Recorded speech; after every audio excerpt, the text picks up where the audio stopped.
구주차에서는 주로 물과 관련된 주제로서 습지, 그 다음에 호소의 특히 부영양화에 대해서 그리고 하천의 생태 복원에 대해서 이야기해 보도록 하겠습니다. 먼저 1차 시에서는 습지 생태에 대해서 알아보도록 하겠습니다. 먼저 습지는 주로 이제 물이 고여 있는 것을 습지라고 해요. 우리가 흔히 생각해 볼 수 있는 게 작은 연못, 그 다음에 물이 이제 조금 이렇게 젖어 있는 이런 공간들을 습지라고 할 수 있는데, 그러니까 계속해서 영구적으로 또는 일시적으로 그 물이 표면을 덮고 있는 지역이라고 할 수가 있습니다. 그래서 우리가 주로 현재 거주하고 있는 육지의 담수, 민물이라고 하죠. 그 다음에 해수, 염수, 기수는 이 담수와 염수가 서로 합쳐지는 거, 하구죠, 하구역. 그래서 이 세 군데 지역에 물이 고여 있는 것을 말합니다. 그렇다고 해서 바닷물처럼 거대한 해양은 습지로 포함하지는 않습니다. 그래서 그 위치가 어디에 있냐에 따라서 내륙 습지와 연안 습지로 나누는데, 내륙 습지는 주로 이제 이렇게 우리가 흔히 보이는 강이라든지 또는 산간, 또 우리 도시 내부에서도 인공적으로 조성한 것도 습지라고 할 수가 있어요. 그래서 내륙 습지는 이제 주로 우리 그 육지 안에 있으면서 유속 물의 흐름을 조절하고 또 홍수 피해를 막아주는 그런 역할도 하고, 또 항상 물이 고여 있기 때문에 가뭄을 예방하고, 이것뿐만 아니라 이제 뒤에서 말씀드리겠지만 많은 생물들이 살 수 있는 서식 공간을 제공한다든지 이런 이제 특징들이 있죠. 그다음에 연안 습지도 역시 이제 같은 역할을 하지만, 특히 이제 이 하구역이나 또는 해역 이런 쪽은 이제 파도가 많이 치잖아요. 그렇기 때문에 파도를 어느 정도 완화시켜주는 역할, 또 폭풍이나 바람, 해일에 의해서 토양이 침식되잖아요. 그러면 이제 절벽이 만들어지고 그러는데, 이런 것들을 방지해주는 그런 역할들을 하는 거죠. 그러니까 사실 그동안에 우리가 그 습지의 중요성에 대해서 그렇게 인식하지 못했기 때문에 도시를 개발하면서 저수지가 있으면 메꿔버리고 뭐 이런 일들을 많이 했었죠. 그런데 지금은 여러 가지 제가 8주차에서 말씀드렸다시피 환경영향평가나 이런 곳에서는 이런 습지들을 거의 대부분 이렇게 보존하도록, 또는 만약에 그 습지가 이제 개발에 의해서 어쩔 수 없이 훼손된다면 대체 습지로 인공 습지라든지 대체 습지를 개발하도록 이렇게 하고 있습니다.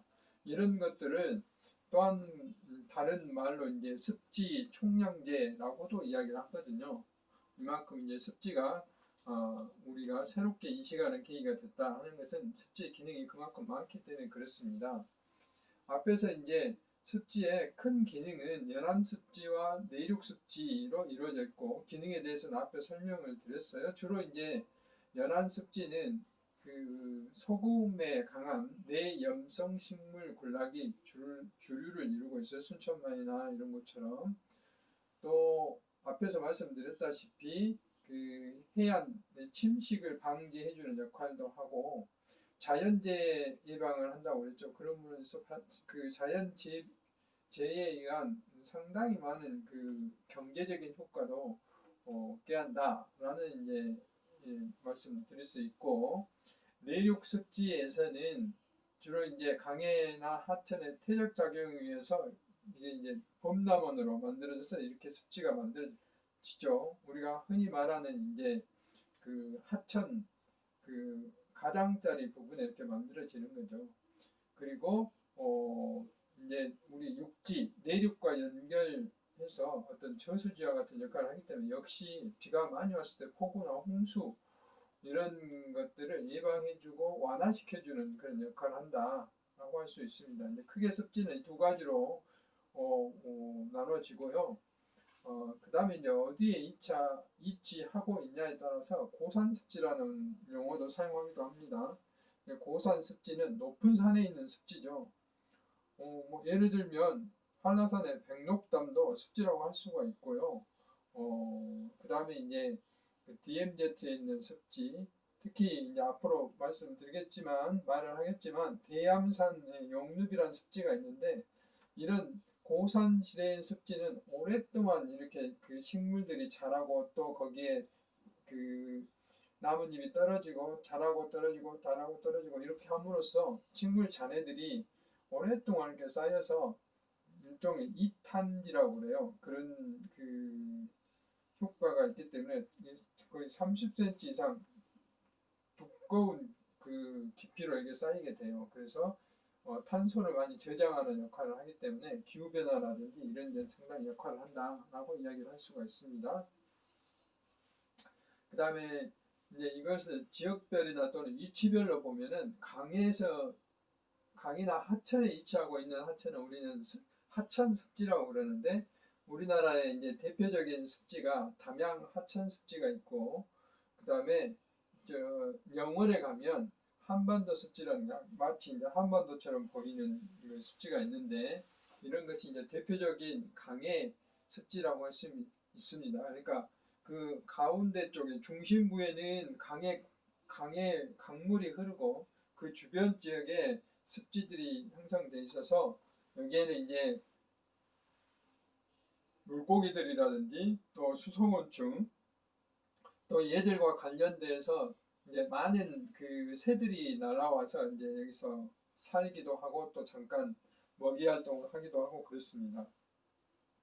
그런 이제 좋은 조건들이 갖춰져 있기 때문에 그런 활동을 하는 것이고 산림지역은 앞에서 말했다시피 고산 습지라든지 이탄 습지가 이제 이런 것에 해당이 되고 그 다음에 농경지역 목론이라 하면은 그 과거에는 논이었는데 이제 농사를 짓지 않으니까 오랫동안 뭐 몇십 년 동안 이게 묵혀지다 보면 그게 이제 습지로 변하게 됩니다. 대표적으로 우리 지역하고 가까운 전라북도 고창의 운곡습지라는 곳이 있어요. 그 다음에 이제 섬지역, 도서지역에는 또 특별히 이런 그 이탄습지라든지 또 그 열한습지 이런 것도 있는데 주로 도서지역에는 고산습지 쪽이 많아요. 그래서 멸종위기라든지 희귀생물들이 서식하는 곳이 꽤 있습니다. 이제 육지하고 좀 떨어져 있기 때문에. 그 다음에 비무장지대에는 목론의 습지뿐만 아니라 자연스럽게 형성된 습지, 또 논을 뭐 50년 이상 방치해 놨기 때문에 이게 목론 습지가 되는 것도 있습니다. 우리나라에서 뭐 지금 다 조사는 안 됐지만 남한 지역만 하더라도 그 습지가 굉장히 많이 있습니다. 뒤쪽에서 자세히 바라보도록 하겠습니다. 그 다음에 이제 우리나라 습지는 크게 이제 우리나라의 환경 분야의 그 헌법적인 역할을 한 게 환경정책기본법이라는 게 있어요. 그 기본법에 의해서 그 세운 계획이 국가환경종합계획이라는 게 있습니다. 이제 지금은 2035년도로 됐지만 2020년도에 새로 이걸 작성을 했어요. 그래서 2040년까지 20년 기간으로 이걸 만들었습니다. 이거 만든 이유는 국토계획과 그 계획의 내용, 그 다음에 그 기간을 일치시키기 위해서 이렇게 했습니다. 여기는 이제 그림으로 그려놔서 아직 수정을 안 했습니다만 그런 차이가 있고 여기에 이제 그 하위 계획으로 자연환경 보전 기본법이라는 게 있고요. 그 하위 계획으로 습지 보전 계획이 있어요. 그러니까 이제 습지는 환경에 속하고 또 자연환경에 속한다는 이야기죠. 그래서 내륙 습지와 연안 습지가 있고 여기와 관련된 게 해양 쪽, 또 이쪽에 자연환경 쪽 이런 그 계획들이 이루어지고 있다 하는 겁니다. 그래서 이런 것이 기본적으로 이런 그 계획 체계 하에 습지가 보존되고 관리되고 있다 하는 정도만 아시면 되겠습니다. 그 다음에 이제 습지도 그 종적인 하천이 이렇게 쭉 밑으로 내려가잖아요. 그래서 그 종적인 생태축이 있듯이 습지도 생태축이 있습니다. 이제 산부터 시작해서 고산습지죠.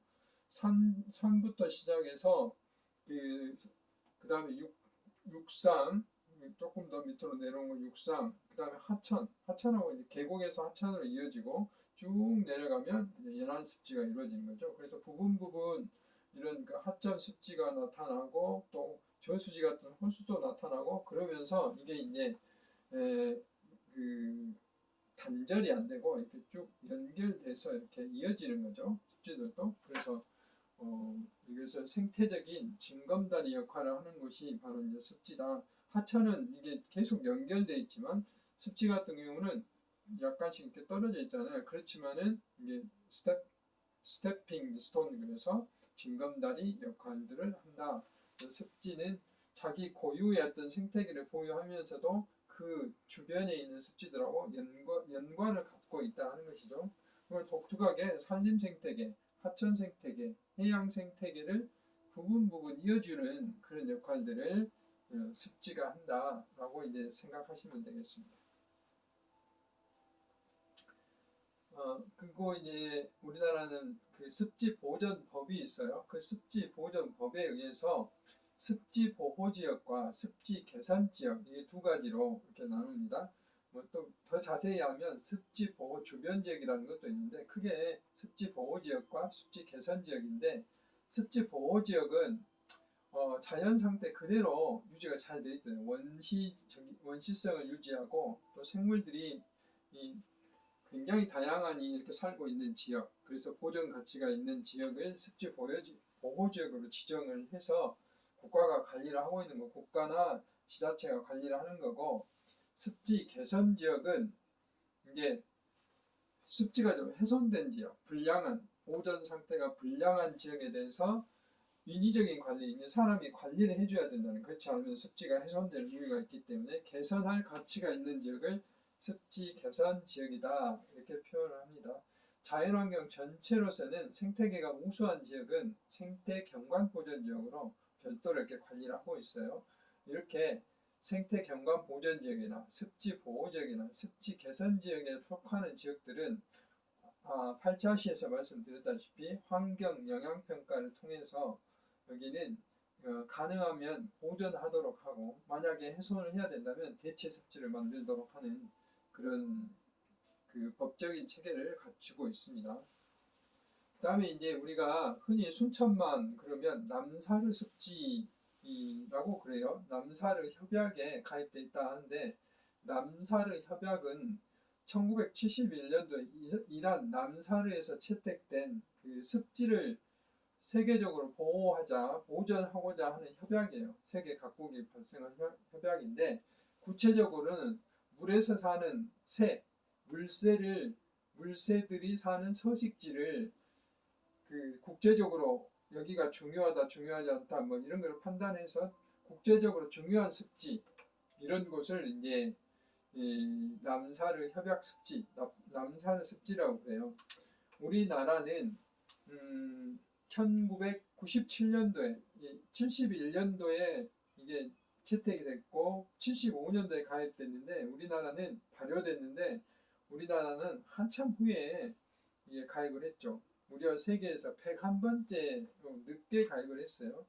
그래서 남사르 습지 가입할 때는 대표 습지 한 개를 가입을 시켜야 돼요. 그 가입 당시에. 그래서 맨 처음에 가입한 1호가 대암산 용늪이라는 거예요. 그냥 강원도에 있는데, 그냥 우리가 잘 알고 있는 창원의 우포늪, 순천, 갯벌 이런 데가 있습니다. 여기 보시면 이게 이제 하늘색으로 되어 있는 게 갯벌 쪽에 남사르 습지고, 이렇게 황색, 주황색으로 되어 있는 게 하구라든지 뭐 인근에 있는 그런 습지들이 되겠습니다. 육지에 있는 습지도, 내륙 습지도 되겠고, 그래서 이렇게 남사르 습지가 우리나라에 현재 21개가 지정이 되어 있습니다. 그 습지의 선정 기준은 되게 이제 어떤 대표성이나 특이한 어떤 습지 보험종 순천만처럼 동식물이 다양하게 서식하고 있느냐, 또 물새들이 물에서 사는 새들이 또 얼마나 여기에 와서 서식한다든지, 또는 그 철새처럼 살고 있는지, 또 물고기에 대한 특별한 기준, 이런 것을 가지고 남사르 습지를 지정하게 되는 겁니다. 그래서 앞에서 우리가 우리나라 습지의 그 기준을, 종이를 볼 때 민물이라든지 그 다음에 바닷물, 그 다음에 이게 섞인 기수, 이렇게 세 가지의 물들이 계속해서 영구적으로 또는 일시적으로 고여있는 상태를 습지라고 했고, 습지는 내륙 습지와 연안 습지로 나눠진다 했는데, 남산 습지는 그보다 훨씬 범위가 넓어요. 자연이 됐든 인공이 됐든 영구적이든 일시적이든 여기는 똑같죠. 또는 정수라 하면은 고여있는 물이죠. 유수, 흐르는 물, 담수, 기수, 염수, 여기도 이제 아까 우리나라와 똑같죠. 만약에 이제 바닷물 같은 경우 물이 빠졌을 때 6m를 넘지 않는 곳, 이런 곳을 우리는 이런 곳을 포함하는 늪이나 습원, 이탄지, 물이 있는 지역. 이게 이제 여러분들 애울 필요는 없어요. 남산의 습지는 아무튼 6m를 넘지 않는 거의 대부분의 습지가 다 포함이 된다. 대상에 포함된다. 그렇게 생각하면 되겠습니다.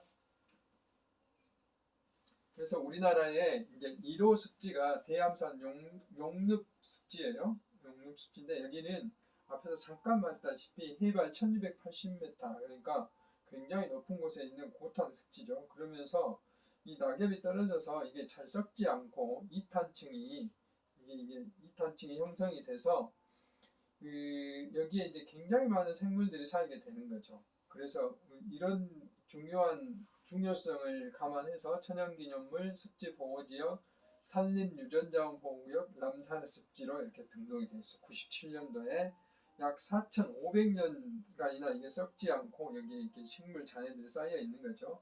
우리가 마치 그 산에 가면 그 트레킹하기 좋게 이 야자나무 매트를 깔아놨잖아요. 그것이 1m에서 1.8m 있다고 생각하시면 돼요. 그 정도 두께로 쌓여있다. 그래서 이런 그 고유성과 특이성을 감안해서 남산 습지에 등록이 되어 있다 하는 것이죠.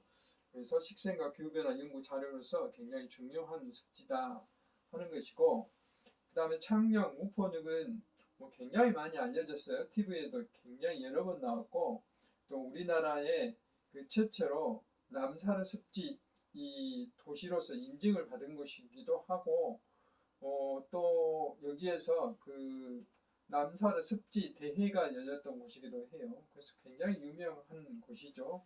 창녕군에 4개 면이 있어서 면적도 굉장히 넓죠. 2,500 평방미터 정도 되고 250 평방미터 정도 되고요. 습지 보유지역은 이보다 훨씬 더 넓고요. 굉장히 많은 생물들이 살고 있는 생태계 보고라고 할 수 있고, 생태 경관보전지역, 남산의 습지, 역시 여기도 습지 보호지역, 천연기념물, 습지 개선지역으로 다 이렇게 지정이 되어 있습니다. 그 다음에 순천에 있는 그 연안습지, 순천, 보성, 갯벌 연안습지가 이제 남산습지였는데, 일단 여기는 남산습지 이전에 경관이 굉장히 멋있잖아요. 아름답습니다. 경관이 이런 마치 동전을 이렇게 해놓은, 마치 사람이 그린 것처럼 디자인해 놓은 건 모양이죠. 특히 이제 이렇게 해가 넘어가는 시기에 가면 석양이 엄청나게 멋있습니다. 이게 이제 사진 찍는 사람도 많고, 이런 해안 생태 경관이 뛰어나고, 또 여기에 갈대밭이라든지 이게 빨간 칠면조 군락 이런 것들이 많기 때문에 여기는 국가 지정문화재의 명승, 그만큼 아름답다는 이야기죠. 습지보호지역 남사르 지정을 2006년도에 받았고, 또 천연기념물, 흑두루미, 먹항새 이런 새들도 굉장히 풍부하게 많이 찾아오고, 국제적으로 희귀종들 11종이나 여기를 찾아와요. 그래서 정말 중요한 것이죠. 그래서 또 경관 감상지로 한국관광공사에서 2006년도에 그 최우수 경관 감상지로 선정이 된 바가 있습니다. 우리 지역과 가까우니까 여러분들 기회가 되면 가보시기 바랍니다. 그 다음에 고창의 운곡습지는 저층습지예요. 그러니까 논이 이제 오랫동안 논을 사용하지 않아서 이렇게 습지로 변한 것인데, 거의 이제 나무도 자라게 되고, 여기도 마찬가지로 습지보호지역 남산을 습지로 등록이 돼 있고, 멸종위기 수달이라든지 황새입니다. 황새이 아니라 황새, 2급종의 상이나 담비, 팔색조 이런 생물들이 살고 있어서 남사르 습지로 지정을 받았다라고 이야기를 할 수가 있고요. 다음에 이제 제주도에는 남사르 습지가 아주 많습니다. 또 남사르 습지가 아닌 습지도 많고요. 습지의 보고라고 합니다. 그래서 여러분들 언젠가 습지를 테마로 한 여행 또는 오름을 테마로 하는 여행, 이런 자연 탐사 여행을 해보는 것도 상당히 의미가 있으리라고 생각이 됩니다. 그럼 하나씩 알아보도록 하겠습니다. 그래서 한라산 1100고지에 가면 이제 뭐 차를 타고 올라갈 수 있기 때문에 남사르 2009년도에 지정받았고, 여기에는 이제 멸종위기 야생 동물도 살고 16개 정도의 이런 웅덩이 습지들이 서로 연결돼서 생물 다양성이라든지 이런 독특한 생태계를 이루고 있기 때문에 이런 이제 희귀 생물들이 살고 있는 것이죠. 그 다음에 이제 제주도 말로 물영아리, 오름이란 뜻인데, 이런 굉장히 아름다운 경관을 연출하고 있죠. 여기도 2007년도에 남사르 습지 지정을 받았고, 여기는 이제 그 정상 분화구에 빗물이 이렇게 유입돼서 습지를 만들고 있는 건데, 거의 환상적인 꿈을 꾸는 듯한 몽환적인 풍경으로 물의 신령, 이게 이제 영알이라는 뜻이랍니다. 물의 신령이 사는 습지다라는 그런 경관을 갖고 있어서 이런 이름이 지어졌다고 그래요. 제주도 말로. 그 다음에 물장오리 오름습지라는 게 있어요. 상당히 특이하죠. 빗물에 의해서만 유지가 되고, 그만큼 제주도는 화산 돌로 이루어졌기 때문에 물이 많이 이렇게 빠져나갈 수 있는데, 여기는 그렇지 않는다는 거죠. 이 주변에 이렇게 그 개서나무, 고로쇠나무 등 군락을 이루고 있고, 멸종위기 야생 식물인 산작약이 서식하고 있고, 원형의 분화구, 이 산정화구호라는 것이 지질학적으로, 생물학적으로 굉장히 가치가 높다고 합니다. 그래서 여기도 마찬가지로 여러 가지 그 지역으로 선정이 되어 있다. 물장오리는 전설에 의하면 제주를 만든 설문대 할머니가 여기가 너무 아름다워서 쏙 빠져버렸다는 전설을 품은 물장오리 오름, 그런 뜻을 갖고 있다고 그래요. 그 다음에 동백동산, 곶자월인데, 곶은 숲이란 뜻이고 자월은 가시덤불이란 뜻이에요.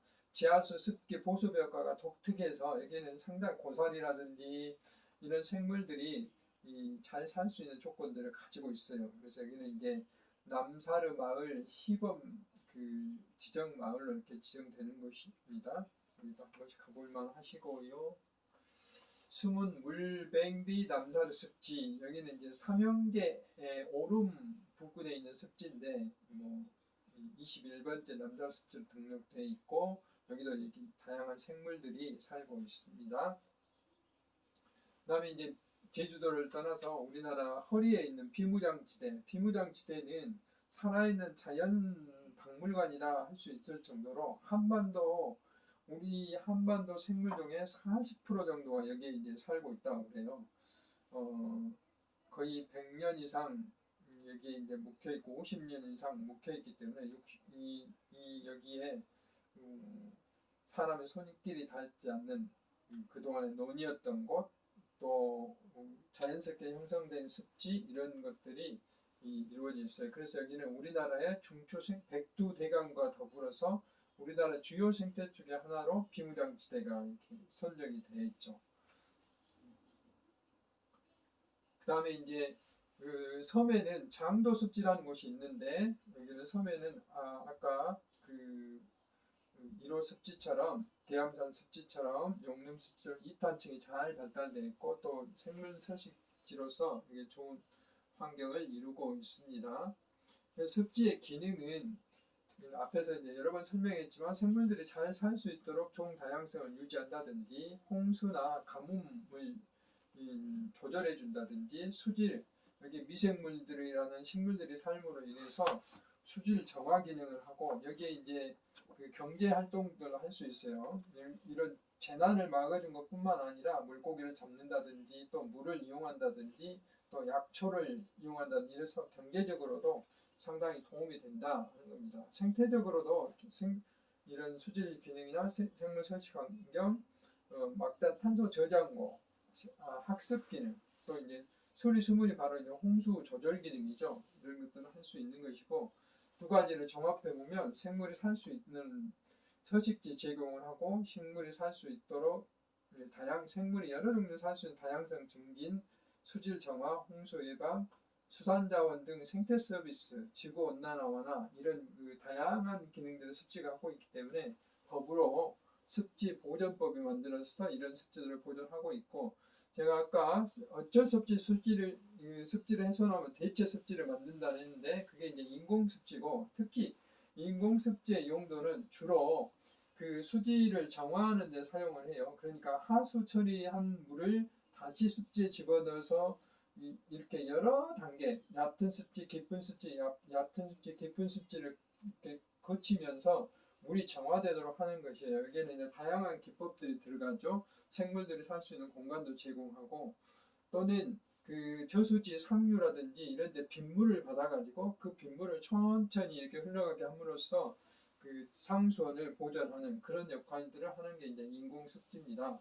그래서 제가 지금까지 그 주로 습지의 종류를 남사르 습지 뭐 이런 것에 대해서 말씀을 드렸습니다. 이제 습지가 그만큼 우리 생태계에 미치는 영향이 크다 하는 것을 여러분들하고 함께 고민해 봤습니다. 수고하셨습니다.